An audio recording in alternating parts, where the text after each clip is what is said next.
簡單快脆脆嘅分享嘅一餐係咩咧？咁啊，今晚食乜餸？好簡單，有卡拿嘅，有湯先啦吓。嗱，唔好睇好似咁簡單，好似你以為例湯喎，其實咧唔係例湯嚟㗎，就係咁樣啦。係吹啲菜啦，滾瘦肉湯啦，咁啊湯渣就係一碟餸咯喎，梅頭肉有啲菜，咁我哋滾個湯，咁嗰隻湯啦，咁啊烚啲生菜啦，整個蠔油生菜，咁啊有少少鹹魚啦，嗱、這、呢個真係唔建議，不過即係可能間唔中食下都 OK 嘅咁啦，咁好啦。我覺得重點推介就係呢一個有卡拿又營養豐富嘅，就係有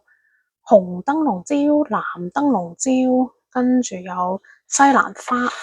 炒呢個瘦肉嘅，咁啊係非常之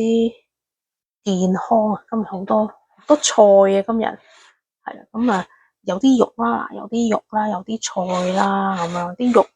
攞嚟炒餸啦。另外一半肉落嚟滾個湯咁樣嘅，咁啊非常之簡單嘅一餐，有菜有肉咁啊，balance diet 嘅嗱，好咁啊，都係嗰句啦，咁啊，即係都係分享下啦，平時即係飲食係有啲咩 idea 可以同大家分享咁樣啦，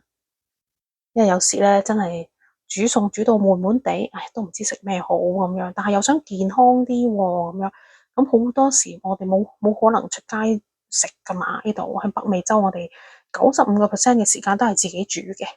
咁有時悶悶地咁煮啲咩好咧？咁咪可以分享下咁樣啦，交流下都得。